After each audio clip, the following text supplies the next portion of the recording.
Kita boleh kasih kemuliaan dulu dong buat Tuhan kita. Kita akan masuk hari ini, tema khotbah hari ini menyambung dari tema khotbah minggu lalu, tanpa bermaksud membuat menjadi seri, tapi saya percaya Tuhan yang mengizinkan itu terjadi. Minggu lalu tema khotbahnya adalah Tuhan dapat memakai siapa saja, termasuk Anda. Hari ini tema khotbahnya adalah, saudara, the ordinary for the extraordinary, yang biasa untuk perkara yang luar biasa. Sama-sama bilang sama saya, orang biasa. Orang biasa. Belum semuanya, orang biasa. Orang biasa Dipakai secara luar biasa. Sekali lagi, orang biasa. Orang biasa Dipakai secara luar biasa. Yang percaya bilang amin. Amin. Dan boleh kasih tepuk tangan dulu dong yang kompak bagi Tuhan kita. Ibrani 11 ayatnya yang ke-32 dan ke-34. Hari ini khotbahnya akan duet dengan teman saya. Siapa namanya? Nanti sudah akan menemui, akan mendengarnya. Ibrani 11 ayat 32 dan ke-34. Saya baca 32, saya baca 33, 34. Kita bersama-sama. Saudara siap? Amin.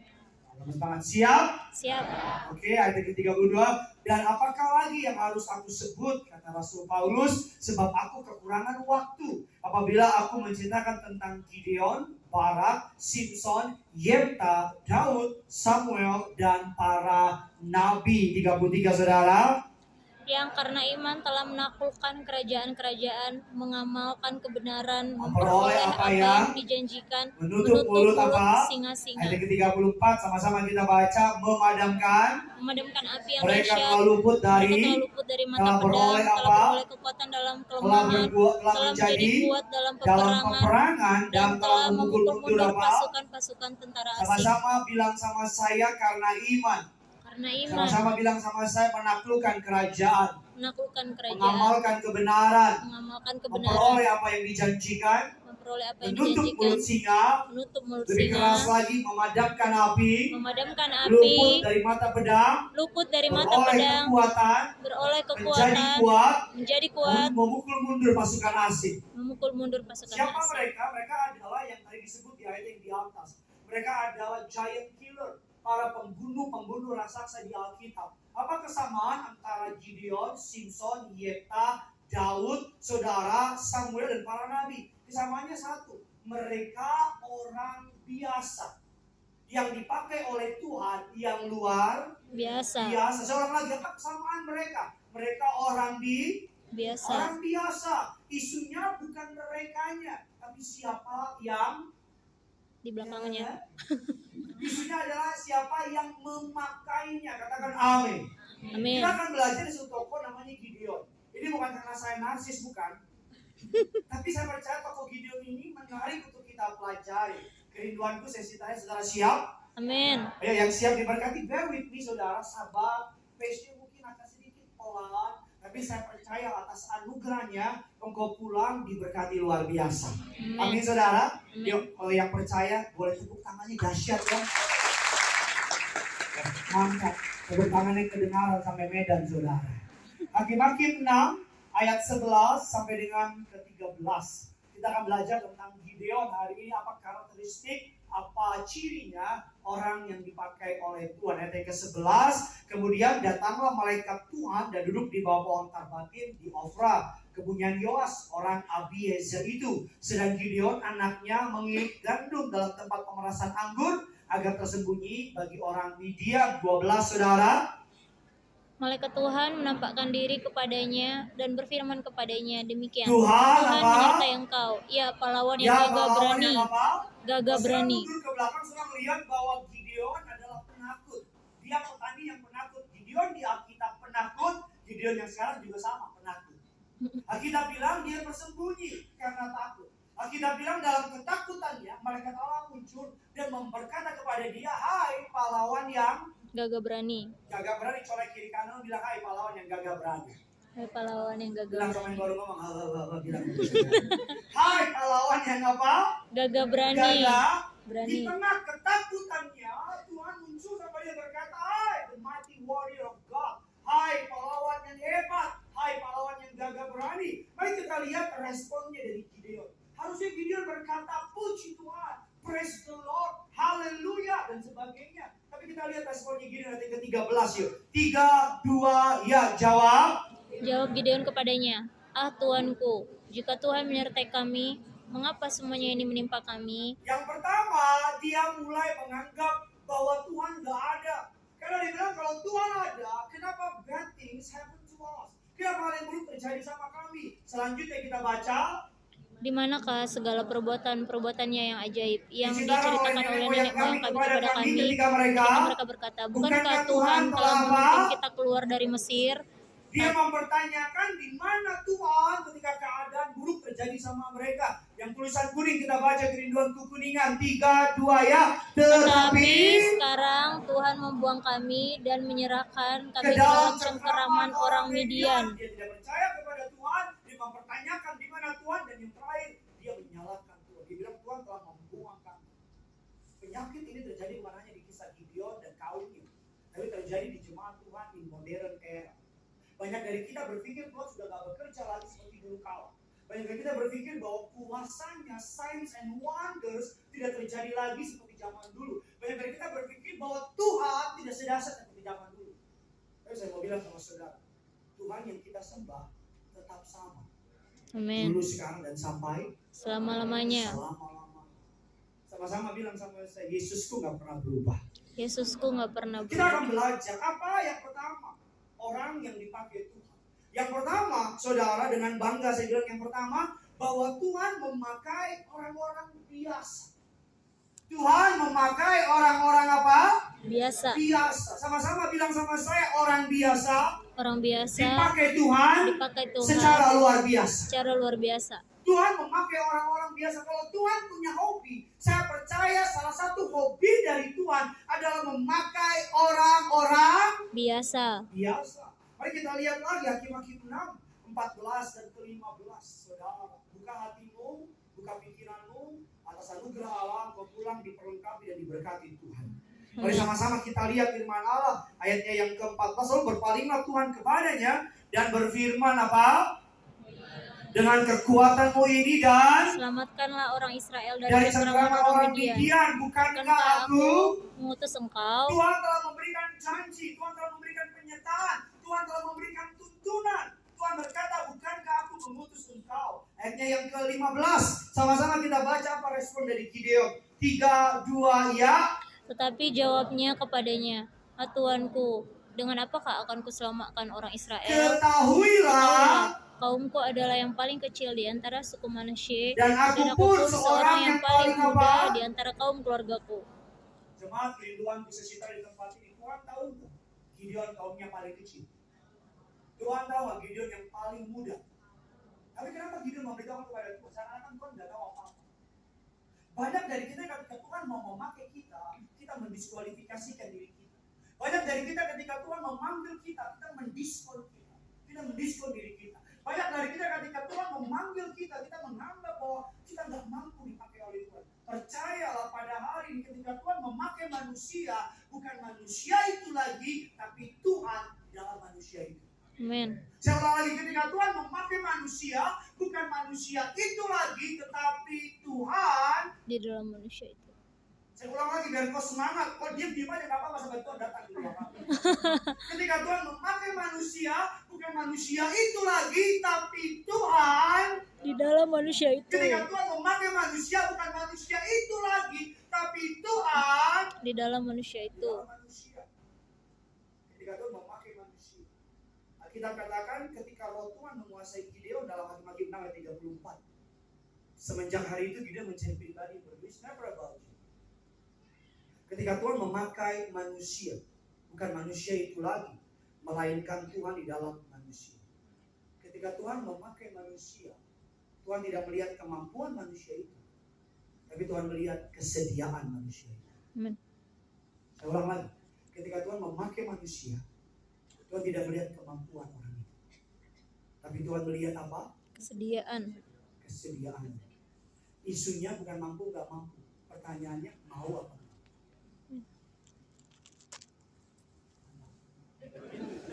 Sip. Jangan ya dia, jangan. Ketika Tuhan mau pakai saudara, Tuhan gak lihat kemampuan, tapi Tuhan lihat kamu mau Amin. Karena kalau kamu mau, dia nggak peduli sama kemampuan. Karena yang bikin berhasil bukan kau, tapi dia. Amin. Amin saudara. Amin. Makanya kalau kita lihat di ayat di Alkitab, bersama-sama kita lihat 1 Korintus 1, 26 dan 27. Jadi sama-sama kita baca 26. Ingat saja, saudara-saudara, bagaimana keadaan kamu ketika kamu dipanggil menurut ukuran manusia. Tidak banyak orang yang Bijak. Tidak banyak orang yang bijak. Gak ada yang PhD, doktor, profesor, karburator, bocor, dan cor-cor lain.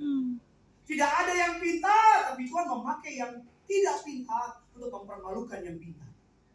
Dikatakan tidak banyak orang yang berpengaruh, tidak banyak orang yang memiliki jabatan, tapi Tuhan pakai mereka. Tidak banyak orang yang terpandang. Isunya bukan jabatan, bukan kekayaan, bukan pengaruh. Oh, saudara boleh kaya, tapi kalau saudara nggak mau dipakai Tuhan, Tuhan nggak bisa buat apa-apa. Saudara boleh pintar, tapi kalau saudara tidak berkata ya, ketika Tuhan memakai manusia, Tuhan tidak melihat kemampuan orang tersebut, tapi Tuhan melihat kesediaan orang itu.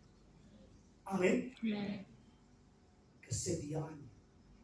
Saudara mau dipakai Tuhan, jangan bilang Tuhan aku begini. Dia nggak butuh kemampuan, yang dia butuh kesediaan. Dan ketika kau berkata yes, kekuatan dari Allah turun sama saudara. Saya kasih tepuk tangan dulu. Ayat yang ke-27. Tetapi apa yang bodoh bagi dunia dipilih untuk memalukan orang-orang yang berhikmat. Orang-orang yang berhikmat. Apa yang lemah bagi dunia dipilih untuk memalukan apa yang kuat. Memalukan apa yang kuat. Makanya saya tulis dalam slide saya. Ketika Tuhan memilih seseorang, it is not the scholarship, bukan pendidikannya, tapi it is the relationship, tapi hubungannya. Ketika Tuhan memilih seseorang, it is not the ability, bukan kemampuannya, tapi it is all about ability, kesedihannya, kesediaannya. Jangan ya, jangan ya. Kesediaannya. It is not the fame, bukan soal keterkenalannya, tapi it is faith. Iman.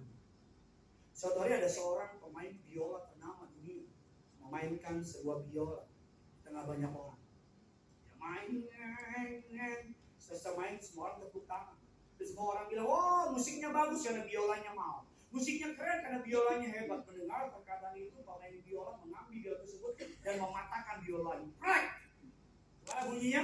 Prek. Sekali lagi. Prek. Mantap. Jangan ya, jangan ya. Dia bilang, no, yang bikin musiknya indah bukan biolanya. Ini biolanya cuma harga beberapa dolar saja. Yang bikin musiknya indah adalah saya memainkan.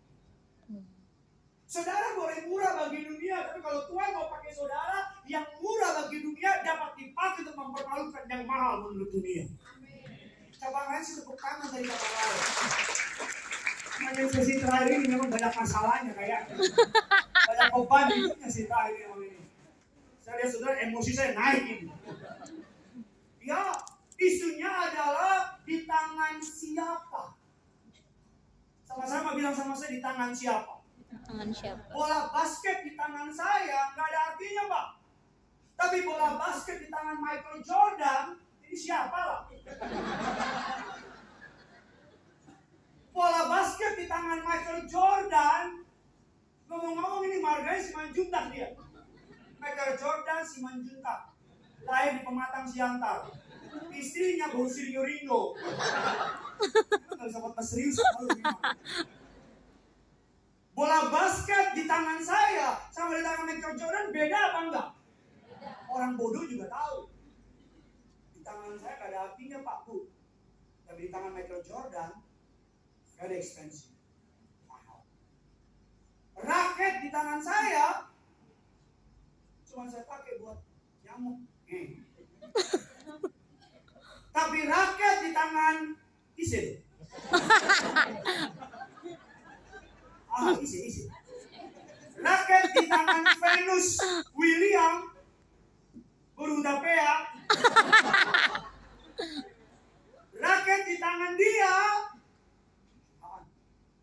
Tongkat di tangan Gideon cuma dipakai buat musir tikus. Dan itu bukan Gideon.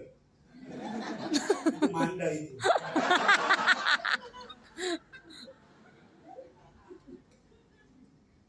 Tapi tongkat di tangan Musa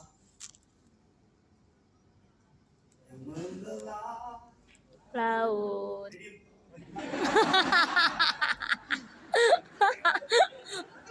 tongkat di tangan Musa membelah Laut. paku di tangan Gideon cuma bikin sangkar. Tapi paku di tangan Yesus memberi keselamatan bagi dunia. Amin. Ini baru jemaat baru biasa itu ini baru. Kok jadi kayak Amin. Johan Limandong? Tuhan dapat memakai siapa saja. Ketika Tuhan memakai manusia, Tuhan tidak melihat kemampuannya, tapi Tuhan melihat kesediaannya. Selama lagi ketika Tuhan memakai manusia, Tuhan tidak melihat kemampuannya, tapi Tuhan melihat apa? Kesediaan. Mau nggak? Kalau kau mau, dia lebih dari mampu untuk pakai saudara. Pak, masa lalu saya, Tuhan bisa. Pak, saya begini, Pak. Hanya mau mencoba. Ketika Tuhan memakai manusia, Tuhan tidak melihat kemampuannya, tapi Tuhan melihat Kesediaan. kesediaan. Saya ulang-ulang, saudara, nyantol. Yang kedua, Alkitab katakan bahwa ketika Tuhan memakai manusia, yang kedua Tuhan memakai manusia, memakai orang-orang yang sudah dibersihkan. Kita lihat ayatnya Hakim-Hakim 6, 25-26. Saya suka banget ayat yang ke-25 bilang demikian. Pada malam itu juga siang atau sore Tuhan berkata kepada Gideon, pada malam itu juga kita baca ayat 25, 3, 2, ya pada malam itu juga Tuhan berfirman kepadanya, ambillah seekor lembu jantan kepunyaan ayahmu, yakni lembu jantan yang kedua, berumur 7 tahun. Peruntukanlah mezbah kepunyaan ayahmu, tebaklah dan tebanglah tiang berhala yang di ayat dekatnya. ke-26, kasihkanlah suaramu kemudian dirikanlah mezbah bagi Tuhan Allahmu di atas kubu pertahanan dengan ini disusun baik. lalu Ambillah lembu jantan yang kedua dan persembahkanlah korban bakaran dengan kayu yang berhala yang akan kau tebang itu. Siang atau sore Tuhan bilang sama Gideon, pergilah pahlawan yang gagah berani, tapi malam hari sebelum Tuhan mengirim Gideon ke medan peperangan, Tuhan minta kepada Gideon untuk merubuhkan Baal dalam hidupnya. Tuhan tidak dapat memakai seseorang yang masih menyembah berhala dalam hidupnya. Mungkin saya berkata kepada saya, Pak Pendeta, saya nggak pernah menyembah patung-patung. Pak Pendeta, hanya Yesus dalam hidup saya. Berhala zaman dulu, patung dan sebagainya. Tapi berhala dalam modern era, saya mau tahu apa berhala modern era? Kamu tahu? Mau tahu? Ya sudahlah. Berhala dalam modern era adalah apa yang kau cintai lebih, apa yang kau hormati lebih, apa yang kau hargai lebih, apa yang kau takuti lebih daripada Tuhan, itu berhala. Amin. Apa yang kau cintai lebih, apa yang kau takuti lebih, apa yang kau layani lebih, apa yang kau hargai lebih dari Tuhan, itu berhala. That's right. Itu berhala. Kalau karena toko kau nggak ke gereja hari Minggu, itu berhala. Kalau karena anakmu panas dikit, dan kau bilang udah nggak usah gereja, ada streaming. Bambang, streaming buat mereka yang sakit, berhalangan. Streaming bukan buat mereka, streaming bukan license untuk kau males-malesan. Kalau kau masih punya kaki,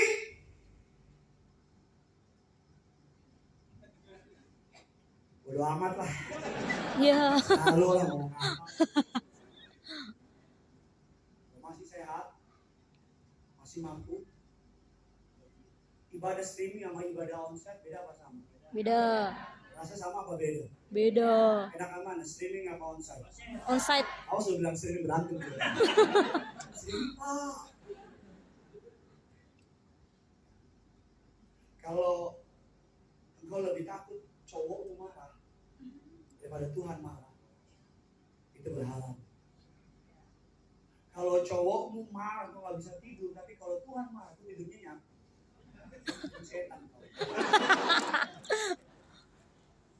Kalau engkau lebih suka, ada orang mohon maaf berhalanya artis aktor dunia. Oh kalau udah bintang Korea,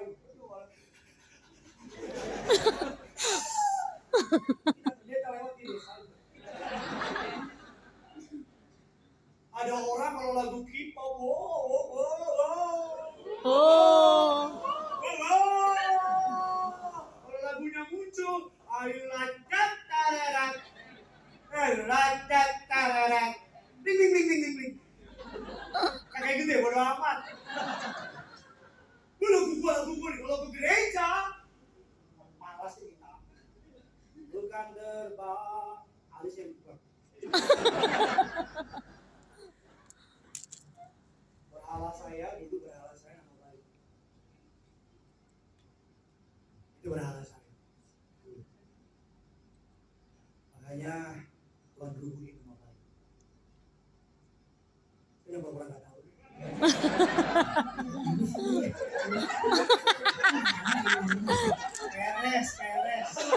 Peres kalau tipu.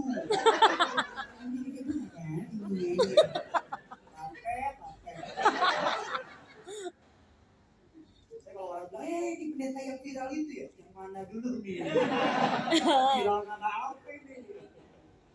Dulu saya stres. Saya bilang sama Tuhan, pendeta kan modalnya nama baik. Kalau nama baik hancur, gimana jemaat mau datang? Dulu bodohnya saya pikir kalau nama baik saya dihancurin orang, jemaat gak ada mau datang. Saya mikir dengan otak saya sebesar bangkong. Tapi yang saya lupa, jemaat itu milik Tuhan. Bagian saya bukan urusin nama baik saya. Bagian saya urusin sama Tuhan. Karena Tuhan mau, bisa kok Tuhan. Ketika saya beres sama Tuhan, bisa kok. Saudara lagi tidur, saudara bilang sama istrimu, hari Sabtu, bisa kita ibadah di mana? Maka Roh Kudus bilang dalam hatimu, Gideon. Istrimu bilang, aduh kalau di Aksa Kuningan capek antrinya. Gideon. Kasihan si Gideon. Anakku bilang, udah nih tempat lain. Setan diam, setan. Suatu malam dalam sebuah desa, Ya. saya nangis sama Tuhan. Bilang sama Tuhan, God, you know what? Setan lihat engkau penjuru. Do it. Orang menang bilang bikin juga. Atur. Aku hamba buat Tuhan. Satu yang kau minta. Saudara bertanya di sini saya. Satu yang saya minta. Never let me go. Jangan tinggalin saya. Kedua apa itu?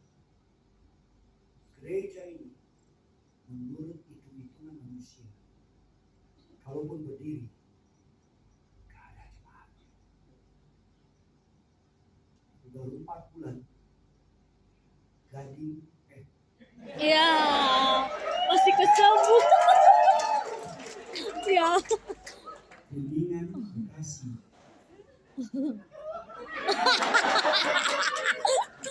Darurat aja kami. Ke baru. Beberapa ribu ya.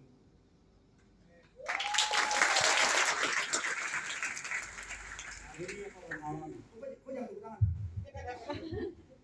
Apa berhalang? Ada yang tahu kan saya? Ada orang berhalanya cowok nih. Ada orang berhala istri, pacarnya, ceweknya.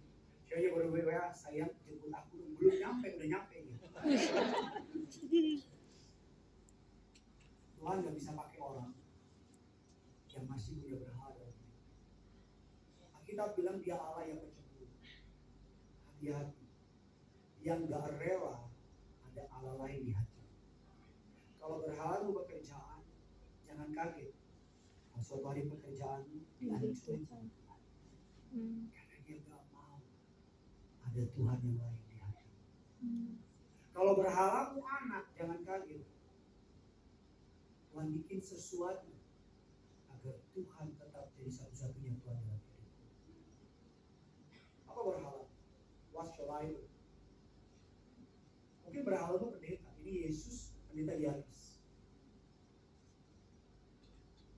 Apa benar saudara?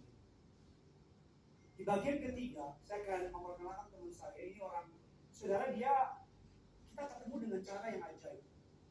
Dia seorang wakil gembala sidang dari sebuah gereja yang besar, saudara. Namanya punya gereja kurang lebih 20-25 cabang. Tadi yang nyanyi di depan itu saudara, namanya saudara Paula, penyanyi worship leader yang luar biasa, udah malam melintang di bulan, bintang dan sebagainya. Dan suatu hari dia datang sama kami dan dia memutuskan untuk meninggalkan gereja tempat dia lama, bukan karena ada masalah, tapi karena dia ingin mulai sesuatu yang baru. That's why saya menghormati kerendahan hatinya.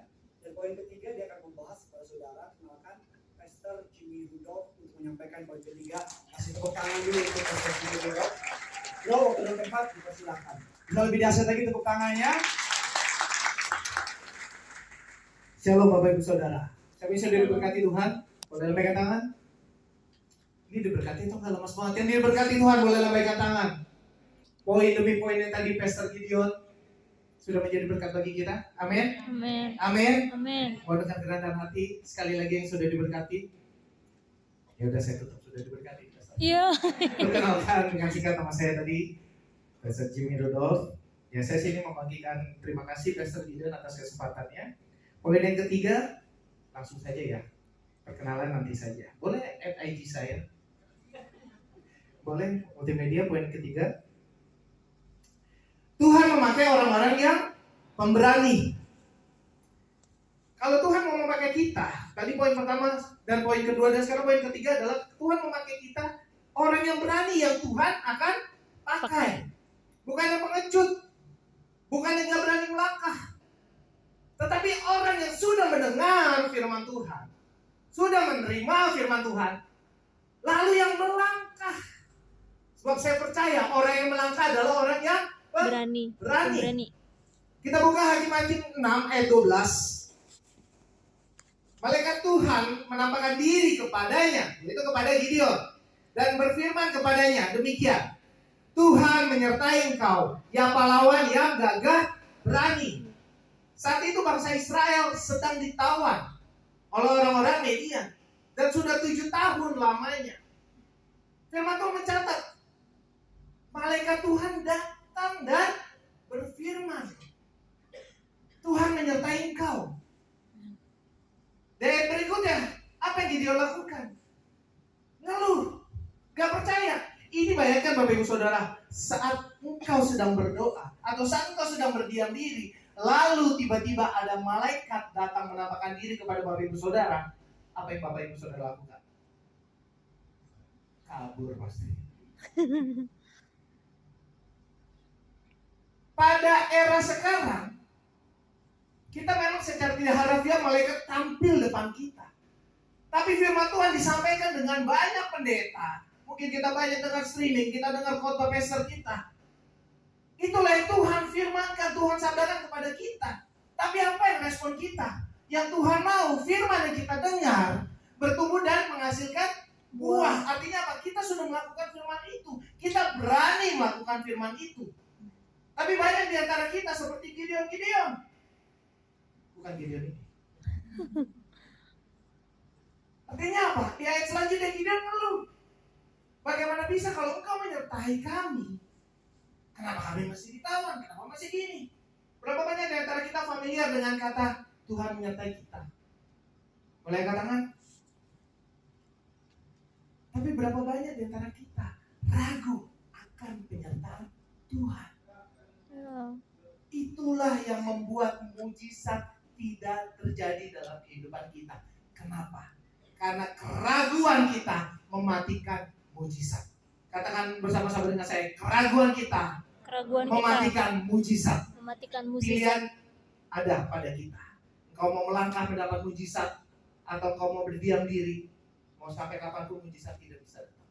Saya selalu katakan setiap dia, kalau saya duduk khotbah apa, saya selalu katakan gini, mujizat tidak bisa dicari, mujizat tidak bisa didoakan, karya Tuhan tidak bisa kita doakan. Bapak Ibu mau doa, mau puasa, mau nangis sana sini, mau minta doain pendeta sekalipun, tidak akan terjadi kalau yang empunya mujizat tidak mau memberikan. Artinya apa? Baca Bapak Ibu firman Tuhan. Setiap mujizat yang dilakukan Yesus dimulai dari konfirmasi manusia terlebih dahulu. Dimulai dari iman dan tindakan manusia terlebih dahulu. Baru Allah mengadakan mujizat. Saat kau dengar firman Tuhan, kita harus percaya. Katakan sama-sama, percaya. Percaya. Saat sudah percaya, melangkah. Langkah. Dan lihat karya Tuhan yang nyata ada atas kita. Beri kemuliaan bagi Tuhan Yesus. Apa yang membuat kita jadi ragu? Dunia yang mengajarkan. Dunia yang membuat kita jadi takut. Dunia mengajarkan, wah segala sesuatu yang besar, masalahmu jauh lebih besar daripada Tuhanmu. Artinya apa? Engkau percaya di sini. Saat engkau dengar firman Tuhan, engkau percaya, oh, amin, amin. Tapi saat engkau keluar dari ruangan ini, engkau ragu lagi. Kenapa? Yang kau amini firman Tuhan, tapi utangmu tidak hilang. Yang punya utang katakan amin. Ada. Di sini ada otak, silakan. Karena dunia mengajarkan fakta lebih pahit daripada apa yang difirmankan, apa yang kita dengar setiap hari Minggu, setiap khotbah. Kita amin, tapi di depan ya gitulah. Dunia mengajarkan sesuatu, dunia membolak-balikan semua itu, sehingga keraguan kita menyebabkan iman kita mati. Karena kita tidak taat akan suara Tuhan. Kita tidak percaya akan firman Tuhan. Tapi dunia saat ini ada lagi ajaran yang lebih baru lagi, Bapak Ibu Saudara. Mau tahu apa? Bukan hanya Tuhan yang kita tidak percaya. Akhir-akhir ini Yura pun kita tidak bisa percaya. Aku bisa membuatmu Jatuh cinta kepadaku meski kau tak cinta. Itu lagu apa? Saya nggak tahu sih. Agarnya langsung gak bisa Yura. Cintaku bertepuk sebelah tangan. Ya. Seperti lagu rohani, Yesus cintaku, ku cinta kau, kau cinta dia. Ya. Akhirnya apa? Membuat kita minder.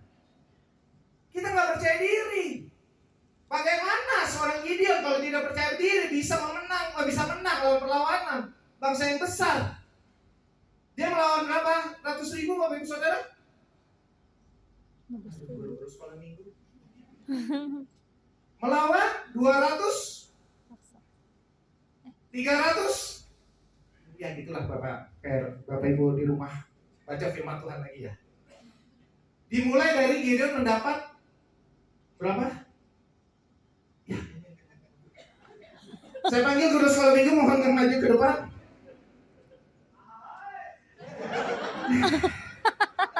Ini capek sesi 2 ya. Kita nyanyi aja ya. Aku bisa.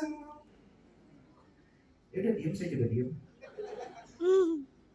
Firman Tuhan selanjutnya berfirman Tuhan kepada Gideon, terlalu banyak rakyat yang bersama-sama dengan engkau itu daripada engkau kehendaki untuk menyerahkan engkau orang Midian ke dalam tangan mereka. Jangan-jangan orang Israel bermegah-megah diri terhadap aku sambil berkata, tanganku sendirilah yang menyelamatkan aku. Dikumpulkan 32.000 orang. Kata Tuhan, kebanyakan. Dikurangi. Kalau yang takut, pulang.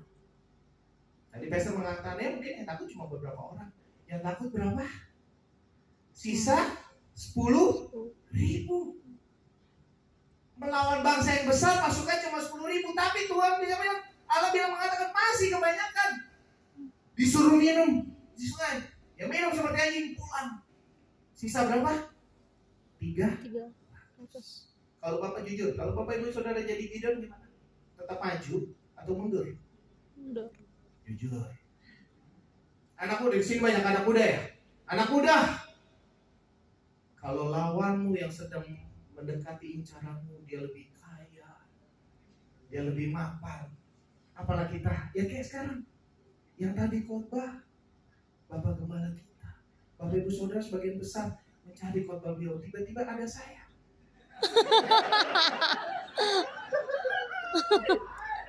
Ibaratnya kita makan nasi kremes nih. paket utamanya ayam. Saya apa? Tempe. Kol. Tahu kol kan? Ada, tetap ada di air kremes. Pajangan doang. Mau dimakan juga nggak ada fungsinya. Ya.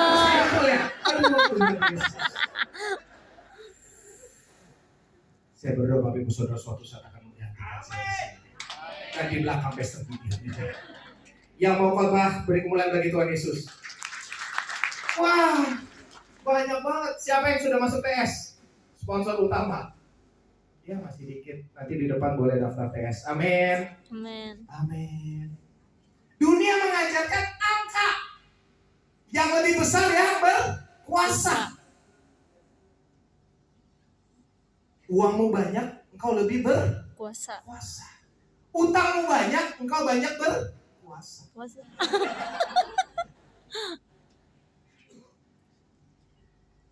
Tuhan tidak melihat apa yang besar. Tuhan tidak melihat apa kehebatan. Kita sering takut untuk melangkah. Tapi kalau Bapak Ibu Saudara mulai sekarang, mulai belajar berani berdoa. Kata bersama-sama, berani berdoa. Berani berdoa. Berani mendengar. Berani mendengar. Mulai tipis. Berani Menerima. Yang terakhir, berani Melangkah. Saat engkau sudah melangkah, engkau jangan takut apa yang kau doakan, apa yang kau dengar. Dan apa yang kau terima nih firman Tuhan hari ini, lakukan besok hari. Jalan. Engkau tidak akan bisa disebut pemenang kalau engkau tidak ikut lomba. Ya. Dan engkau tidak bisa disebut menjadi lebih dari pemenang kalau engkau tidak melawan pemenang sebelumnya. Sekali lagi, Tuhan mengajarkan kita, kita siapa sih? Mungkin kita seperti Daud. Boleh ditampilkan? Terakhir, habis ini kembali lagi. Kekecilan ya. Tuhan tidak melihat sebesar apa kita. Ini siapa? Ini saya sebelum dia. Goliat Daud. Ini Goliat. Ini siapa? Daud. Tuhan tidak melihat apa yang ada pada kita, senjata sebesar apapun itu. Yang Tuhan pakai senjata kecil. Tuhan tidak melihat seberapa besar dirimu. Yang Tuhan pakai Daud yang kecil. Artinya apa? Tuhan tidak memandang fisik. Jadi yang gemuk-gemuk di sini percayalah. Kalau lawanmu berotot, ya udah. Kedua, Tuhan tidak melihat pengalaman. Daud tidak ada pengalaman berperang, tapi dia berani melangkah. Ketiga, Tuhan tidak melihat yang ada padamu. Tuhan tidak melihat Daud orang kaya kah? Daud pengalaman kah? Senjatanya hebat kah? Tapi yang Tuhan lihat, Tuhan memakai orang yang biasa. Poin pertama yang tadi Pastor Gideon. Masih ingat poin pertama? Katakan bersama-sama. Poin pertama, Tuhan memakai orang yang biasa. Tuhan memakai orang yang biasa. Poin kedua, Tuhan memakai orang yang dibersihkan. Poin ketiga, Tuhan memakai orang yang berani. Dan poin yang keempat, Tuhan memakai Pastor Gideon menyampaikan poin selanjutnya. Tuhan memberkati.